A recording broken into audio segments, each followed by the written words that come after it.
Pastor Johnny to share the word of God with us.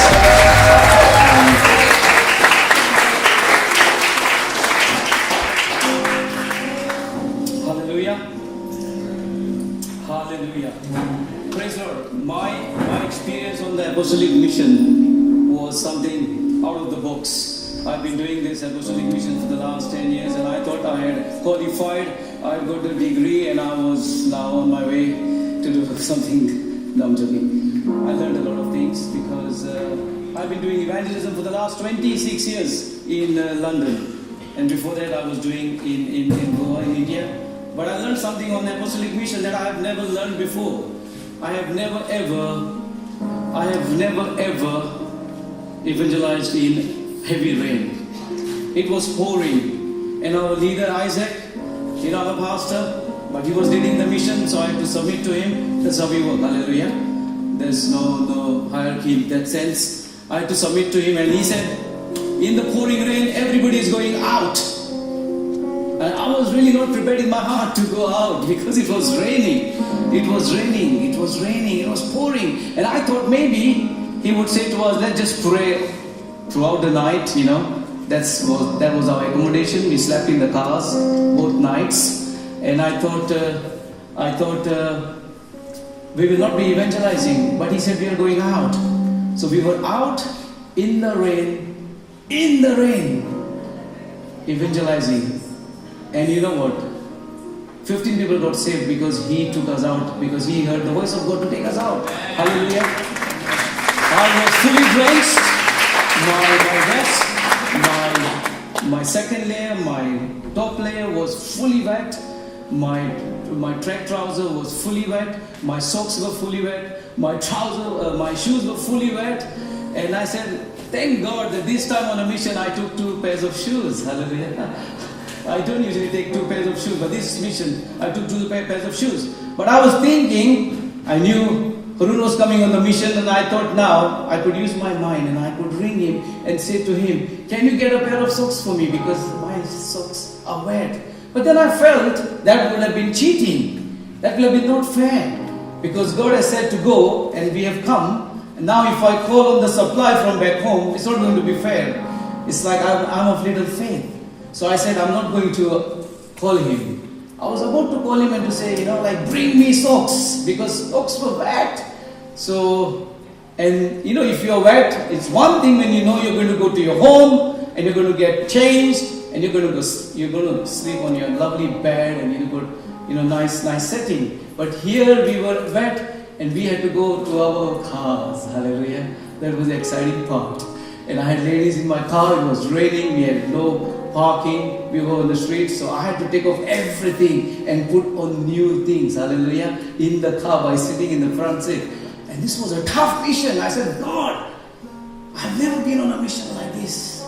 I've done so many of this. I started these apostolic missions and I thought I had reached somewhere. But God humbled me. He taught me, no, we start all over again. Hallelujah. We start all over again. And because we obeyed the voice of God and we went out onto the streets, I tell you what, God really moved. We had a very powerful time worshipping the Lord on that first evening. It was pouring, but our worshippers were worshipping. We had a little shed for them so that we could have a sound system and we could just have the instruments, the guitars and the cajon there as well. But it was something that I had never seen in my life. I was gobsmacked in a way. I said, God, thank you that you taught me, that I obeyed my leader. Hallelujah. I obeyed my leader and I overcame something so powerful that day. Hallelujah. So God is so good. God is so good. He teaches us every day new things. Hallelujah. If somebody thinks that you have arrived, everything, I'll tell you what, you don't know nothing. Just like on that night, I realized I don't know nothing. I needed to learn to do evangelism. I've been out there for the last 26 years, almost every day, except when I'm on missions and holidays. I'm there out there Tuesdays and Fridays. But this experience was a life-changing. It was a life-changing experience. Hallelujah. God is so good. And the second night we had to sleep again in the cars. And again, some people were saying, let's go back on Saturday night. I said, no, we are not going on Saturday night. Pastor Mike has given us permission to be here for 2 nights. And no matter how hard it is, because again it was raining the whole day, we have to push through. And my concept is, the reason we have to stay 2 nights is that we would take some people to church, or we will make a contact with the local church, and then we would give them the phone numbers, and then we would be asking them to follow the people up of that particular city, so that the burden is not ours, it is the burden of the church. And exactly that is what happened. One brother who had met Brother Dunstan and his friends on the mission, he met us in the evening of the second night, and he said he wants to come to church the next day. So we took him to church. Hallelujah. We took him to church. A good job of an evangelist is not to just preach the gospel, but when you have evangelized, when people have got saved, take them to church and leave them in the church so that they will grow, and the pastors will take care of that particular person. Hallelujah. That's the true heart of an evangelist. That's why when we see people evangelizing, they don't have a church, it grieves my heart. Because when you get saved, you need a shelter, you need a place, you need to grow, you need a pastor, you need a spiritual home, you need a family. Hallelujah. That's the key. And this brother is now is on fire for God. On fire for God, who we took to church on Sunday morning. And even if it had to be just one person that we had to take church, the mission is accomplished. Hallelujah. Mission possible. It is accomplished, the purpose of it. He's invited us back to see him, and he's got a flat there because he realized that we had slept in the cars, so he doesn't want us to sleep rough. But we said, let's see. Hallelujah. Praise God. My topic for today is about Hezekiah. You know that Hezekiah was given extension to live another 15 years. Now I want to ask you a question. Why did God give him an extension? Why did God give him an extension? Why? Say it again. God was merciful. Very good. Yeah? Mary? He was praying. Excellent. Very good. Anybody else? He was good. Yeah, we are getting there. Yes. He repented. Okay, very good. All are very good answers. You see, God had declared in 2 Kings, we are going to read that as our sister is going to help us. 2 Kings 20. We will just see where we go from there. In those days when Sennacherib first invaded Judah, Hezekiah became deathly ill. The prophet Isaiah, the son of Amos, came and said to him, thus says the Lord, set your house in order, for you shall die and not recover. God is saying now, this is it. Hezekiah, through prophet Isaiah, is saying, your time is up. Get yourself ready. Heaven has spoken. And then we see in verse 2, then Hezekiah turned his face to the wall and prayed to the Lord, saying, please, O Lord, remember now. Okay? So we see here that God had already said that he would die. But now we see something changed God's decree. Something changed what God had already spoken. And God almost took his words back that he had said. We don't see this a lot in the Bible, but this is a very unique situation where we see that God took his words back. And he changed his mind. And today it's about God is changing his mind regarding some of you. Hallelujah. God is changing his mind regarding some of us here in this place. Maybe the decree has been gone forth that something is going to happen, but today we are going to reverse it. Hallelujah. Today we are going to see, just like Hezekiah got 15 years, that you and I are going to get some more years. Hallelujah. We are going to get more years. But why did God change his mind? Why? We had good answers come through. Mercy of God. He was praying. Yes, the first thing he did was, please, O Lord, remember now. Because he reminded God how I walked before you. Just can you go to verse 1 please again. Towards the end we will see. Set your house in order, for you shall die and not recover. Okay, verse 2. Maybe it's... Oh yeah, this one. Then Hezekiah turned his face to the wall and prayed to the Lord, saying, so he goes to a wall, he finds a corner of his mansion, a palace or whatever, and he prays to the wall. Of course, his faith is not in the wall like sometimes we would think that might be the case. No. He just wanted to isolate from everybody, I believe, and he wanted his privacy, his intimacy with God, and he was just by the wall. I shouldn't go there. Hallelujah. Okay, sorry. Hallelujah. So he went and prayed. I'm going to use this one. He prayed by the wall. Hallelujah. No sound is coming. This is good. He prayed. Went to the wall and he prayed. He prayed. He prayed. Prayed. He faced the wall and prayed. We need to isolate ourselves and just be on our own sometimes by the wall. Hallelujah. There are so many noises around that are disturbing us. We need to just find ourselves in a place that we can be alone and have our own wall situation that we pray. Hallelujah. Verse 2.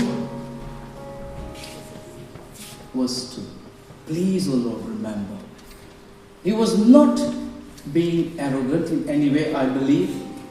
He was not challenging God in any way, I believe. Because if he had to do that, he would have not got his extension. But I believe he was very humble. I believe he was very down to earth. Please, Lord, remember now with compassion how I have walked before you in faithfulness and in truth with the whole heart, entirely devoted to you, and have done what is good in your sight. And Hezekiah wept bitterly. Hallelujah. Can you see those characteristics in there? He reminded God that how he walked before him in faithfulness, in truth, with the whole heart, or with wholehearted devotion, and done what is good in his sight. Hallelujah. And we see then God changes his mind. I read this story many times, that Hezekiah's extension of life, 15 more years, but I had never seen these 4 things in there. Hallelujah. And these are the things that we are going to work on. Of course, it is the grace of God. We believe in that very much. But it is not just the grace of God that if you just do what you want, that God's grace will come upon us and then He will do miracles. It doesn't work like that. Prodigal son, of course, when he went away, the father was waiting for him to come back. He didn't start going after the son and watching where he is every now and then. He was waiting, and there was that grace to bring the son back to the father. But the son also had to do something, that he had to wake up one day and realize that he's eating pig's food and I need to go back to my father. And father was gracious to have him back. Hallelujah. So we need to realize that these 4 things were key that God took into account to extend his life. And if we are already working on this, praise the Lord.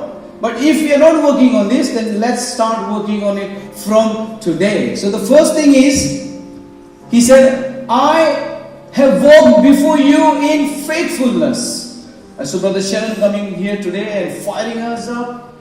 He was passionate about what he had to say, about our commitment, our determination, our passion for God. He's talking about football matches and all sorts of things. I do watch run. I'm watching football finals as well. Where is Shannon? Hallelujah. I've got some friends coming to us to watch the match. And I do say as well, he's coming home. Hallelujah. I hope it really comes home. To your home. To my home. So it says here, I have walked with you in faithfulness, fidelity, continued loyalty and support. Hallelujah. These are very strong words. Faithfulness is not just a light word. This is a key for my life. How I've lived my life. Just with one pastor in Goa, with him for 14 years, and then here nearly now 26 years with one leadership and one couple, in other words. Hallelujah. That's fidelity, that's commitment, that's determination. Hallelujah. And in the same way, we need to have our faithfulness to God in many, many aspects of our life. If we are not going to be faithful, then God cannot bless us. We see here very clearly, one of the things that he reminded God was about that he was faithful. He was walking in faithfulness to God. Many of us want miracles, but we don't want to pay the price. We want big fat portions of blessings. But we are not going to make big fat portions of sacrifice. Our team went to Malawi. You saw they were preaching in the open air in the fields. It was hot there. You might have noticed when they were served the food, there was a guy with the fan. Why? Lots of flies, isn't it, on the food? You can get sick, you can get, lots of things can happen. I don't know if you noticed that he was with the fan. Hallelujah. How was the food there? Tasty? Hallelujah. Praise God. So there are a lot of things that we encounter, like we encountered on the apostolic mission. We had to go. God had said go. We went. No turning back. Rain was there. No, we are not doing it. No, we had to go out. We had to do it. Luke 9 verse 62.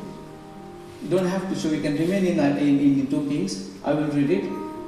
Jesus said, "No one who puts his hand to the plow and looks back to the things left behind is fit for the kingdom of God." Once we put our hand to the plow, we need to be going on looking forward, not looking back. Hallelujah. Amen. Because the moment we look back, we are not going to go forward. Of course, there are times that we need rest, times that we need to just take it easy, and I'm coming to that as well in a way. So we need to be faithful to what God has called us for. Amen. That would mean faithfulness to our families, to our spouses, to our children. Are we faithful to our children? This week has been a very busy week for me because the team is in Portugal. Another brother is in Cyprus. And also we are launching out into North Cyprus, taking baby steps to start planting a Urdu Punjabi church in North Cyprus on the Turkish side. Hallelujah. And so I've had a very busy week. And there were meetings after meetings this whole week and in the last week. And I know I was preaching, and then my wife yesterday, she had a go at me. Big go. She said the house is in a mess. I have got nearly 8 boxes come from America, Hungarian leaflets, Greek leaflets, Portuguese leaflets, Punjabi leaflets, English leaflets, and she just could not bear the sight of them. And she said, "What is all this?" I said, "This is our life." She said, "This is not my life, this is your life." I said, "No, this is our life." She said, "Put them in the shed." I said, "Just give me little time. These are going to go into the countries that I'll be going. I'll take them to Portugal, I'll take them to Greece, I'll take them to Cyprus, I'll take them to here and there." So I had to take all the boxes of leaflets. They come free, by the way. They come free, praise the Lord for that. Because wherever we go, we take supply of leaflets, hallelujah. Because we supply leaflets, hallelujah. So if you want any leaflets, small ones, I'm the one, hallelujah, I'm joking. So yeah, there were a few things. Yesterday she had to mow the lawn, mow the lawn. And I said, "I can't help you today." I can't help you today, Linda, because I have got my preaching as well. And Saturday are Sabbath usually. They are relaxed. But yesterday I had to be doing a few things. Team is in Cyprus. Team is in Portugal. And I need to be in touch to give some instructions here and there. This is all new. Going into North Cyprus is new. Going into Portugal is new. People are going for the first time. So I need to organize things from behind. But usually I don't do that on Saturday. So I had to tell Linda I'm not doing anything in the garden yesterday. So she did the garden on her own. Hallelujah. And she did it in a very nice way. Hallelujah. Praise the Lord. Without any complaints. But I know that this week I have fallen short. So time for families. I've not given time this week, but I am going to make it up this week. Hallelujah. I am going to make it up this week. I'm going to spend time with the children. I'm taking you out for a meal. Hallelujah. And a coffee as well. Hallelujah. So we need to have our priorities right. We could be doing ministry, and ministries can become our gods, and we can just not realize what is happening, in the house. And so we need to get our balance right. So this is for all of us. I'm giving you my examples, trying to be very open to you. Hallelujah. Don't take Linda's side. I'm also doing quite a lot at home, by the way. I'll talk to you about that later. So we need to be faithful. Faithful in time. Keeping. Time is such a precious thing. It says in Ephesians 5:17, redeem the time. The days are evil. Be wise and seek what is God's will. How much time we have that God has given us, that we are making good use of it. That's one thing by God's grace, I am using every minute of the day. I don't waste any second. One thing my wife will tell you is that I am never lazy. Never ever lazy. Yes, some things I wouldn't do and she would expect me to do, but I am never lazy because I am always redeeming the time. Redeeming the time. What is the next thing for me to do, God? Or what do I need to do next? Always making best of the time. Are we making the best use of the time? Pastor Jackie has done a topic for the Cyprus Church that is in our post-encounters, and that is called time management. That's one of our post-encounters. We don't have it here because we are living in England, and England is differently wired up. But with the Asians, especially our Indian and Pakistani crowd, we need to teach them how to manage time, because there is no sense of time. Like sometimes meetings start at 10, people will turn up at 1. Weddings are scheduled for 7, people will turn up at 10. I think the same thing in Africa. So we have to make a topic. We need to put a topic there. Time management. Hallelujah. So maybe you need that topic. Hallelujah. It's on my YouTube channel. It's on leadership. It's on our leadership. Yeah, it's on our leadership. But in Cyprus, we have to put it even in our post-encounters. Hallelujah. So, are we using our time well? Are we faithful in the time that God has given us, that we are making good use of it?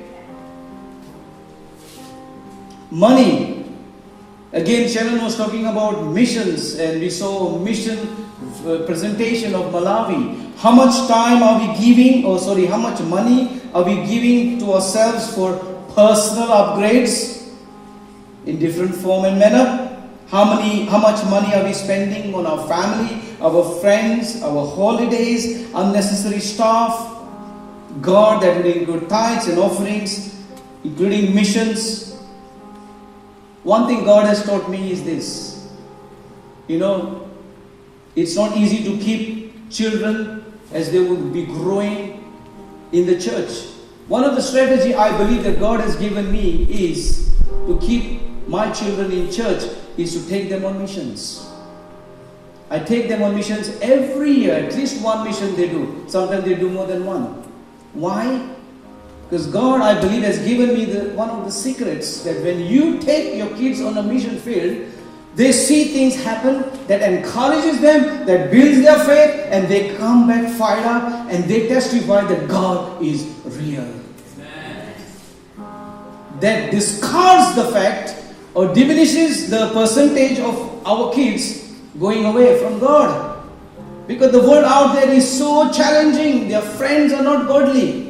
And that's why I make sure that every year, even our holiday budget will be less, but no compromise on missions. No compromise on missions. That is a priority. When the year starts, I will be thinking which child would go to this country, or maybe this child would go to another country, as now things are happening in Portugal as well, and it's not that cheap in Portugal, but things have become very expensive for Cyprus after the COVID. Flights have shot up in big way. But who cares about that as well? Because God takes care.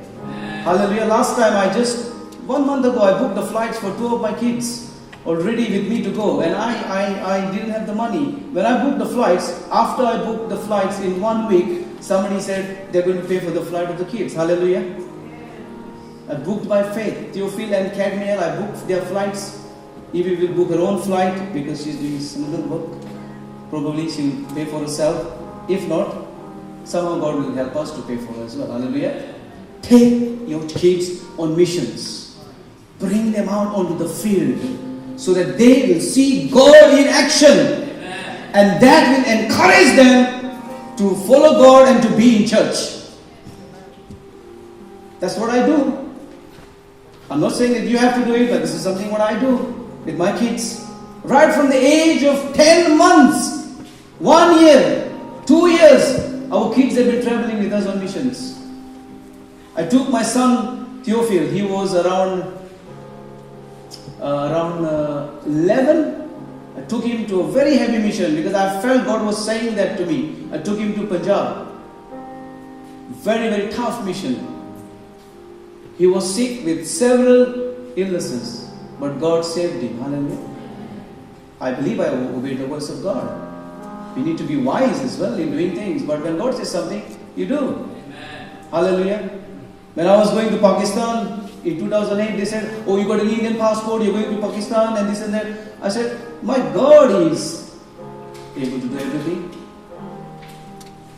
I got the visa, just like that, to go to Pakistan. I was in Pakistan, I had a beautiful time, powerful time.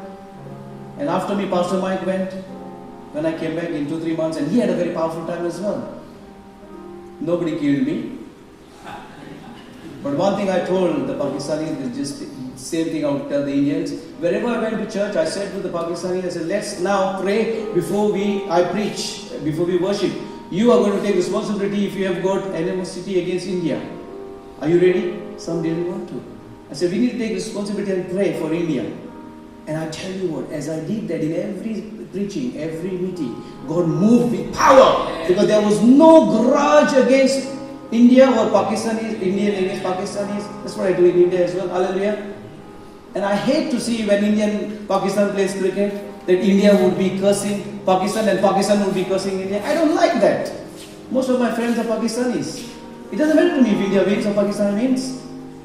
I never post anything on Facebook, as probably you would know when India just won. I think it doesn't bother me.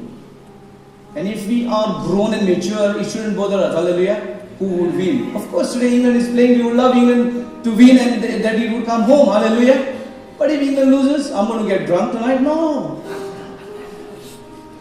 I'm going to just move on. I'm thinking of the next mission. God, where is the next mission for me? Where is the next church plant? Where is the next evangelism opportunity? Who I can pray for next? Hallelujah. Time, money we need to use properly. I want to challenge everyone here. How much money do we give to missions?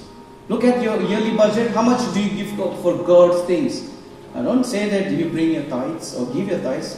Tithes belongs to God anyway. They are not yours or mine. It belongs to God.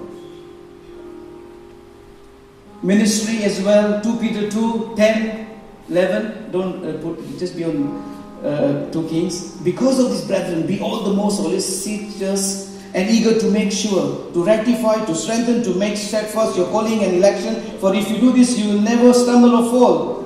Thus, there will be richly and abundantly provided for you, entering into the eternal kingdom of our Lord and Savior, Jesus Christ. Hallelujah. We need to make sure our calling and election.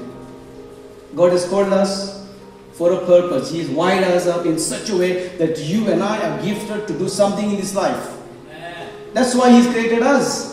And if we neglect our ministry, the call of God, the Bible says those who do that, those who fulfill their call and ministry, it says they will get a rich welcome. Amen. They will get a rich welcome. Not any Tom, Dick or Harry will get a rich welcome. Those who fulfill the call of God will get a rich welcome. Of course, there are many who will go to heaven, but the rich welcome will be for whom?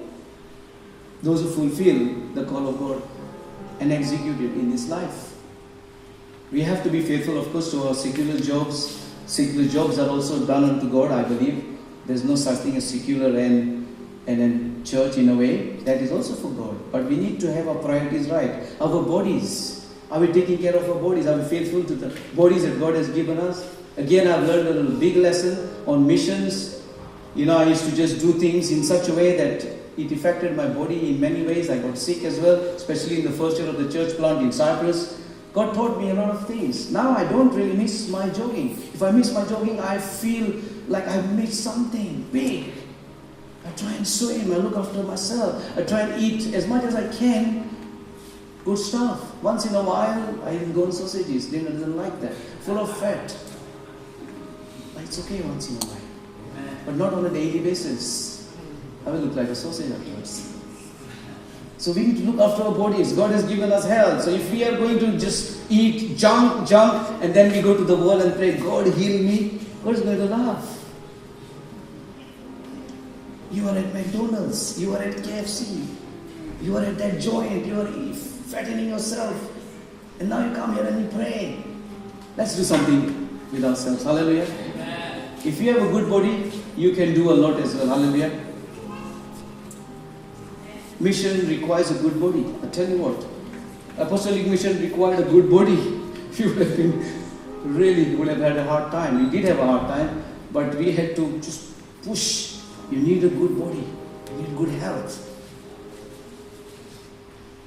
Hallelujah. Then the second thing, in truth. In truth. Are we in the truth? Hezekiah reminded God that he was in the truth. Do we tell lies and we just say, oh, it's okay?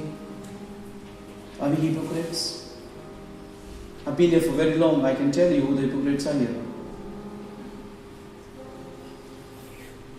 People smile. They don't have a genuine smile, which is sometimes you can see when they smile. It's just not real. It's like an artificial smile. When you smile at somebody, let it come from inside. Smile at each other, please. Steve, I like your smile. You got a big one. And you are loud as well. Praise God. Hallelujah. Live by His word on a daily basis. That will bring blessings. Don't be lazy as well. Hallelujah. The world out there is not going to help us. So we need to help ourselves. Then he says wholeheartedly. Wholeheartedly, He gave His whole heart. That is 100%. He did not have any reservations. It was a completely devoted and determined and enthusiastic service to God. No shortcuts. Giving our best, going all out, no divided attention. Hallelujah. Giving our best all the time. Aim for the best. I used to be a footballer in my younger days, and they told me that if you want to reach the level of Maradona or the level of some other players, you need to think that you're going to be reaching the level of Maradona or Pele. Then you end up becoming a bit lower. If you want to target the lower level standard, then you become another level lower. So aim for high, and you might end up just very close. Even if you don't end up becoming a Maradona or Pele or Ronaldo, who cries most of the time on the field anyway. That's another thing. He's like a baby. He's not grown up yet. Praise God. So, wholeheartedly, be determined in your service. Shortcuts. When we work for a boss or for an employer, we are there on time. We would be doing everything properly. But when it is church, when it is God, shortcuts. Attitude is like, it's okay. Church is okay. Church should not be okay. God should not be just okay. God has to have the priority. Hallelujah. He has to have the priority. No shortcuts when it comes to things of God. And of course, no shortcuts when you work for your employer, for your boss, for your company. DNK, hallelujah. And the employees here, DNK employees, work hard. Your boss is here. That's important as well. But if you work in DNK with all your heart, with all your energy, and then you come here in church and then you're not doing what is required by the Father, Son, and the Holy Spirit, then it's not right. Both things need a balance. Hallelujah. I have done good in your sight. God's eyes are on us. The fourth thing was that He said, I have done good in your sight. Hezekiah brought reformation in the land. Before Hezekiah, there were kings who did evil. They set up the high places, they worshipped false idols, and they did what not seen. But Hezekiah brought a change in the land. And he's reminding God, God, I have done good in your sight. So let us try to continue to do good, as Pastor Iga preached a few weeks ago about continually doing good and not getting tired of doing good. Hallelujah. Let's move on, please. Thank you. Thank you for being patient. Before Isaiah had gone out of the middle courtyard, the word of the Lord came to him. You see, God was so quick in His changing of his mind. It didn't take him long. As Isaiah had already spoken and had gone out of the middle courtyard, the word of the Lord came to him saying, straight away, God was in a hurry to give him extension, in other words. Go back and tell Hezekiah. Oh wow, beautiful. And look at the Lord, how He addresses Hezekiah, the leader of my people. I like that. Thus says the Lord, the God of David, your father and sister. I have heard your prayer. I have seen your tears. Behold, I am healing you. Hallelujah. Today there is healing coming here in the name of Jesus. Healing coming here because you have been faithful. You have been wholeheartedly working with all your heart. You have been in truth and you have been doing good. Hallelujah. God is extending His grace. And if you are falling short on this, let us work on it. Let us work on it. I've heard your prayer, I've seen your tears, behold, I'm healing you. On the third day you shall go up to the house of the Lord. Hallelujah. The first thing when he will be going out of his house, where is he going to go? Very good. He's going to the house of the Lord. Not to the nearby beach, like I do sometimes. No, I'm joking. He goes to the house of the Lord. Because that's what God says. When you are healed now, the third day, the first thing you do is you go running to the house of the Lord. Hallelujah. That's the purpose of God. That when He heals us, He wants us to be in the house of the Lord. So that we be a blessing here. That we are continually planted and we grow in the house of the Lord. Planted in the house of the Lord, as it says in Psalm 92. Planted in the house of the Lord, they shall flourish in the courts of our God, growing in grace. They shall still bring forth fruit in the old age. They shall be full of sap, of spiritual vitality, and rich in the virtue of trust, love, and contentment. Hallelujah. That's the house of the Lord will do to you. Move on. I will add 15 years to your life. God is adding some years today to some people. Or He's adding something, He's extending something in some of the lives here. Receive it in Jesus' name. Amen. Hallelujah.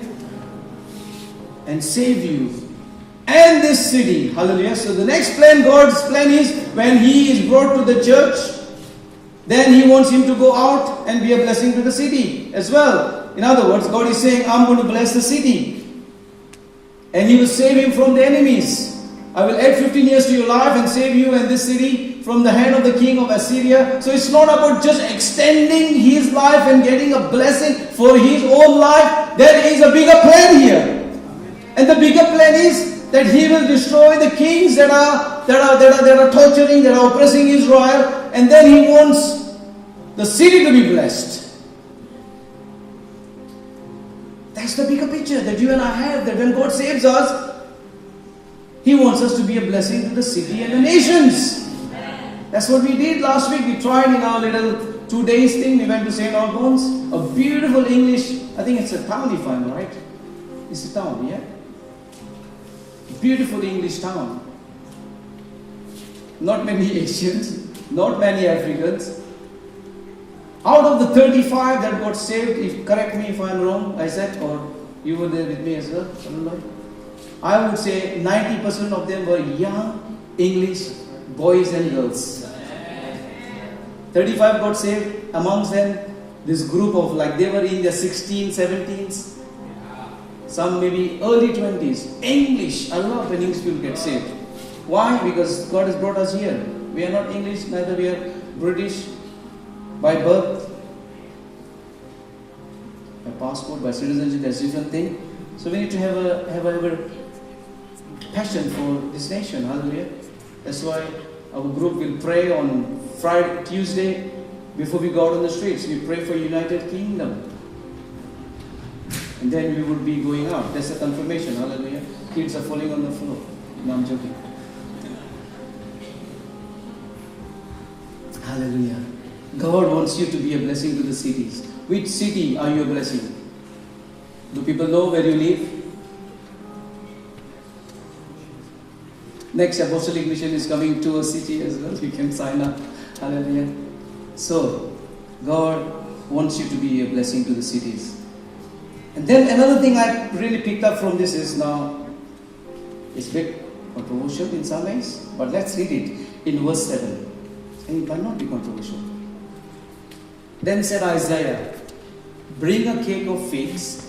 And they brought it and placed it on the painful inflammation, and he recovered. So God used something very natural to bring a supernatural healing as well. Hallelujah. He used the figs or the cake of figs, and they brought it and placed on it on the painful inflammation, and he recovered. So there is something in those figs that God has created. And sometimes God would use natural things. In Genesis, he says, eat this and eat that for our benefit. So many times we need to be using natural things for our bodies so that God will also heal us. In the same way, we would use medicine or today's GP or NHS as well.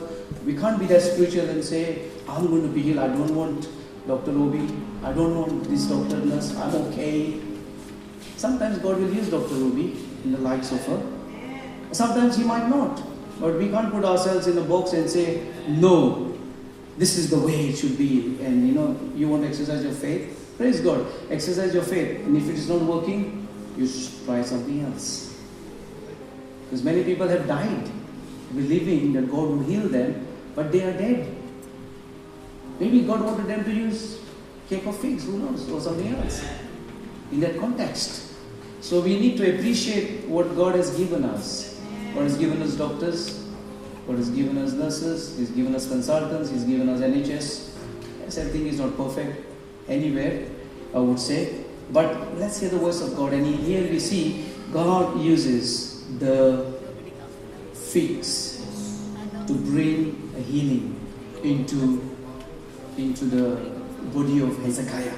Hallelujah. So don't shun natural things, or don't shun the doctors. Have a right balance and pray, God, what is your will? What is your will? Finishing, he asked for a sign. But let's continue and I'm finishing. Hezekiah said to Isaiah, what will be the sign that the Lord will completely heal me, and that I shall go up to the house of the Lord on the third day? Isaiah said, this will be the sign to you from the Lord, that he will do the thing that he has spoken. Shall the shadow indicating the time of day go forward 10 steps or go backward 10 steps? Hezekiah answered, it is easy for the shadow to go forward 10 steps. He was using his mind. But let the shadow turn backward 10 steps. And then exactly that happens. The shadow goes 10 steps back on the sundial. Hallelujah. What a big miracle. The sun is involved even in Hezekiah's miracle. Hallelujah. Ask for a sign. If you want to from God or confirmation, it's fine. Gideon asked for it. He asked for it not just once, I think twice or thrice. So I'm finishing, handing over to Stephen, new father in the house. Hallelujah. Bring your child up in faithfulness and in wholeheartedness. Okay, I'm joking. You will, I know. You're a good man. Just in finishing, there's my number 4 page. Here. So today I want to encourage you to be faithful no matter what. Hallelujah. I want to encourage you to be in truth. Serve God wholeheartedly in obedience. Prioritize the house of the Lord. That's where the blessings are. God will save us from our enemies. Today if you're going through something and you feel like the enemy attacking or whatever, come forward for any of those things that I'm mentioning. You need a sign, God will give you a sign, ask. But the big one is, today, God is extending His favor for somebody to live longer. If you're watching online, God is extending His favor for you to live longer because you have passed the test. You have been found faithful, you have been found wholehearted, you have been found in truth, and you have been doing good. But if we have not been doing all these things, then today is our day, and we can make a promise to God and say, God, help us. Help us, Lord. Be merciful to us, Lord. And you will have an extension as well to your life. In Jesus' name. Amen.